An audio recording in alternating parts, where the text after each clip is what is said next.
why financial advice? I discovered financial advice probably during COVID in 2020.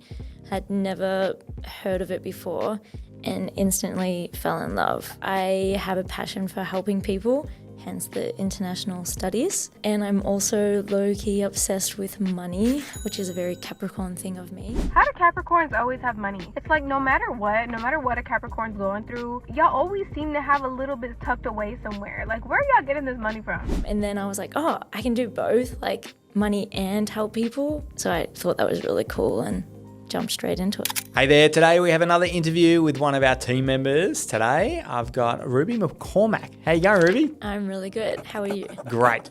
First of all, what's your role here at Sky? I am an associate advisor. Cool. Now, what's an associate advisor?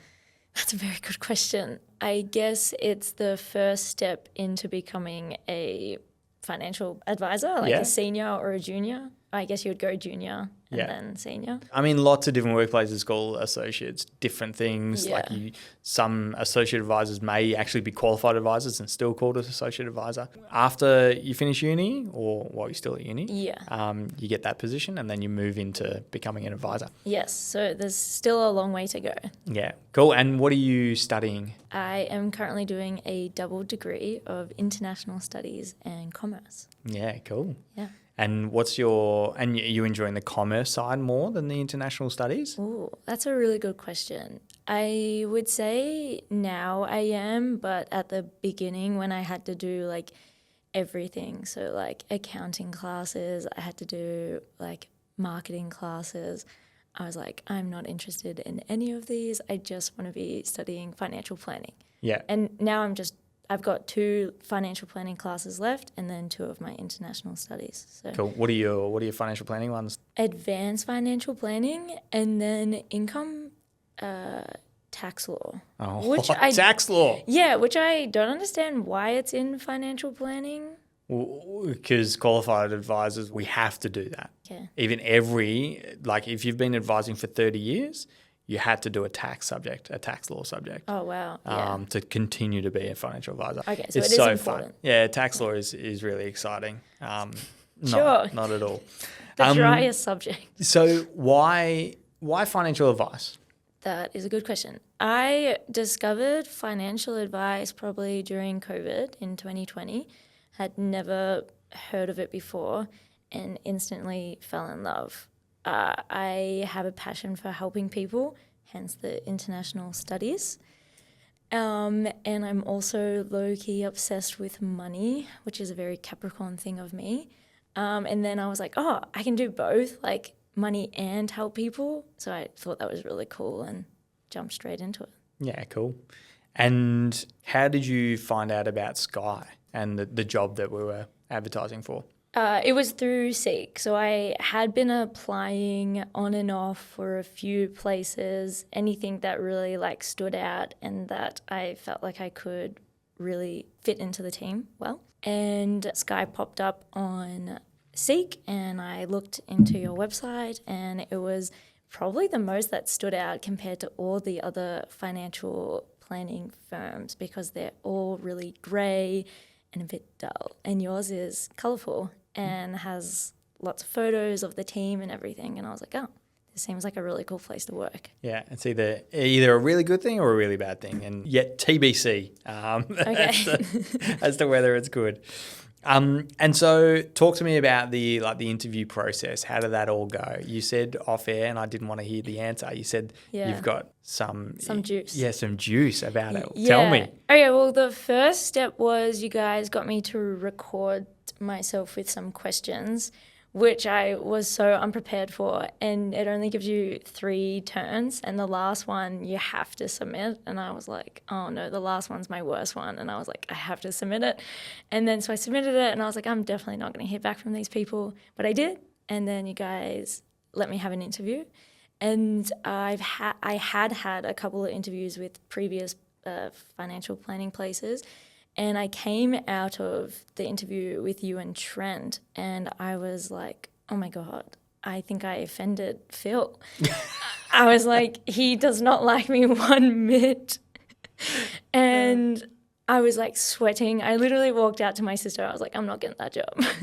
I offended that man a lot. What did you say to offend me? We were talking about international studies and international relations, and I said low-key everyone should study it. And you're like, why do you low-key think everyone should study it? And I was like, I think the world would be a more empathetic place. I think it's really important to know what's happening in the world. And you're like, ignorance is bliss. And I was like, whoa. I guess I just, like, in international relations, when you're with other students, like, everyone kind of has the same opinion, everything, like, everyone should learn it, and that's so good. And then when you were like, nah, ignorance is bliss, I was like, wow, I've never heard this before. This is, yeah.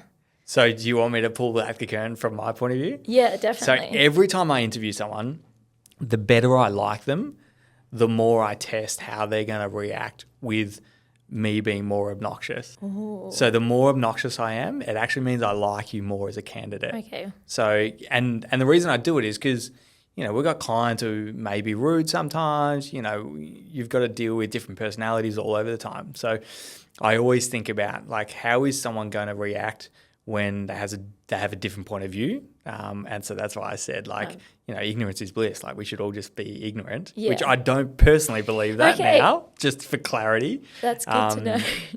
But I do it to be like, how are people going to behave with kind of some kind of adversity? And most of the time it's fake. There's only been one interview where I've been obnoxious and it wasn't fake. It was real. Oh, no. But even the interview I did today with Taz, before the interview, she's like, Phil, be fully obnoxious. I want you to test this person.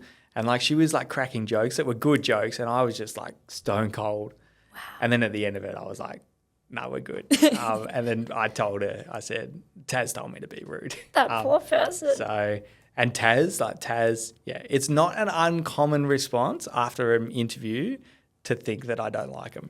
Yeah, she actually said that. Taz said that at the conference. She was like, actually, the more questions, the more Phil likes you. Yeah. And I was like, oh, so we're kind of playing devil's advocate. Pretty much. Yeah. Yeah, it's always, because interviews they're so fake, and yeah, everyone's so positive and so, like, you know, but that's not real life. And so I always like to, the more I like someone, if I'm super pleasant, and you know, anyone watching, if you're in an interview with me and I'm super pleasant, it's probably not going that well. Oh, okay. Because I'm like, we can just be pleasant. I can be friends later. We can, you know, have a relationship. But if I want to hire them, it's like, all right, I'm going to test how they react to this situation. And that makes a lot of sense. Yeah.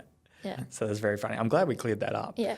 Because you started while I wasn't here for 3 weeks, 4 weeks almost. Yeah. So you probably thought I've been a douchebag the whole time. No. I've actually gotten to know you surprisingly whilst you're not here, just from like the other guys. So So I pay them enough to convince everyone I'm not Ash too has much of a been dish. talking you up. She thinks that we'll get along well, and I was like, I think we'll just distract each other. Okay. Yeah. Why is that? Actually, she did tell me, because I asked questions. Yeah, and I'm the same. I just want to know everything about. Oh, she said I like to gossip, and I was like, this is not. I don't like gossip. I was like, this is not the case. I just want to know about people and more about them. Yeah, that's fair. So what's day-to-day been like since starting at Sky? Because I haven't been here. I'm asking legitimately. Yeah, you're like, I need to know what's been happening in my business. And fair question. The first 2 weeks were pretty slow. I was probably just shadowing everyone, not really doing much of my own work. And then I've had a few training sessions with Amy, and that has been great because now I'm getting my own, getting deals sent to me.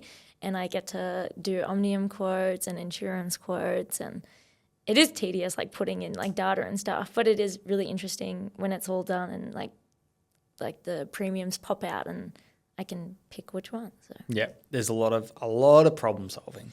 Oh yeah, that we do. That's it's like a puzzle. You just got to constantly be, and then you get to the end and you're like, oh, this puzzle piece needs to fit right in the middle, so I got to take it all apart and fix it all again. And that's I'm hoping that like it probably will happen. Sev has told me like there'll be times where you've done everything and then you've missed one thing, and then I was like, yeah, I'll probably cry when it's the worst. That day comes. It is the worst. It's so annoying. Yeah. But it's what we have to do. Okay, cool. I got a few other questions. What's the thing that you've liked least about working at Sky so far? Oh, that's a really good question. I am very, like, I like in person. So having majority of the team online is like a little sad, especially like 80% are in the Philippines. I feel like I'll never meet them in person. So that's like a little sad, but we've met. We've all come together. Okay. Yeah. Yeah. So all the Aussies. Well, last year we've all come together. We did a conference. Oh, that's really cool. So we have all met. Yeah. So I have something to look forward to. Yes. Yeah. Because I feel like it would be really cool to have everyone together. Yeah. Yeah. It is a different kind of work environment, building that relationship. But It's kind of, I heard this saying once that, being in an office, you're more like effective because you get to learn from others and you get to have those quick conversations. But being at home and not distracted, you're more efficient. You just get so much more work done. Yeah, that makes sense because I like to talk to people when I'm in the office. Exactly. And me too. I'm just like, I just want to talk. But yeah. I know I've got plenty of work to do sometimes. All right, who's your favourite team member so far? Oh, no. I would say Ash, and it's not just because she brings like goodies every Monday. She was actually really nice and welcoming on my first day when I went to the conference. Yeah. Like, just made me feel so welcome. Like, everyone did, but Ash, like, went one step further. And I felt really comfortable straight off the bat, which was nice. That's good, yeah. And she does bake goods every Monday. So, Monday. For, as you said, 80% of the workplace who don't get to experience that, bad luck. What do we have on Monday? What was it? It was, what are they called? Meringues. Chocolate meringues. Chocolate meringue. That was really good. Yeah, very good. Who's your least favourite person? I'm just kidding. I'm not going to ask you that question. All right, what is one fun fact about yourself? I have 4 sisters, so I'm one of 5. Where do you sit? Middle. Yeah, that's why when you were talking about your middle child, I was like, oh, I feel really connected. Yeah. Yeah. What are your thoughts on your littlest? She's really mature. She turns 21 in 2 weeks and she's really mature for her age. A lot of people don't think she's the youngest. That's fun. You know why I asked that? Because I'm the youngest of 5. Oh, really? Yeah. I did not know that. Yeah, I'm the baby of 5. And my siblings would not say that about me. Really? Nah. That's crazy. Yeah. So what was it like growing up with 4 siblings? Crazy. We shared one bathroom. One bathroom with 5 girls? Yeah. Oh, my days. Yeah. We have a few bathrooms at home and it's like they're okay. They're only early getting into teenagehood. So, 13, 12 and 10. And they're okay now, but we're thankful it's a big bathroom that they get to share. But yeah, that's that really would be lucky. Crazy. It was very crazy. Do you have like a schedule? Sometimes. An unwritten rule? Yeah. It didn't really impact too many of us. There was just 1 or 2 of my sisters that are or at the time were very into makeup and would just spend hours in there. And I'd be like, I just need to have a 5-minute shower. Yeah, get out. Yeah. Do you make up in your room? Yeah. How many bedrooms did you have? Technically, the house actually only has 3. But my mum and dad converted the study into a room, which I feel very sorry for my older sister because it was tiny, but at least she got her own. Oh, so she had her own room? Yeah. And the others you had to share? Yeah. I think I shared a room up until maybe like 14 or 15. Okay. And then our dining room also got converted into, which is now my bedroom. Yeah. Yeah.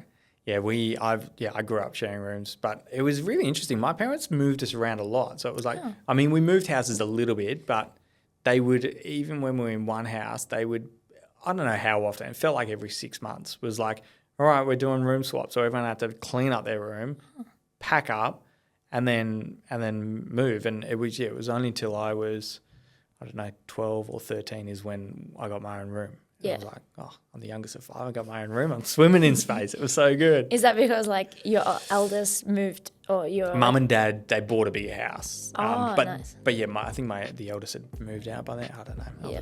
I'm the youngest. I don't remember. Awesome, Ruby. Well, thank you for the chat. I forget how we sign these off, but I really appreciate you taking the time. It wasn't as bad as you thought it was going to be. Yeah, it was really nice. Yeah, awesome. Well, thank you for being a part of the team as well. Thank you. And it was nice to finally officially meet you again. Yeah.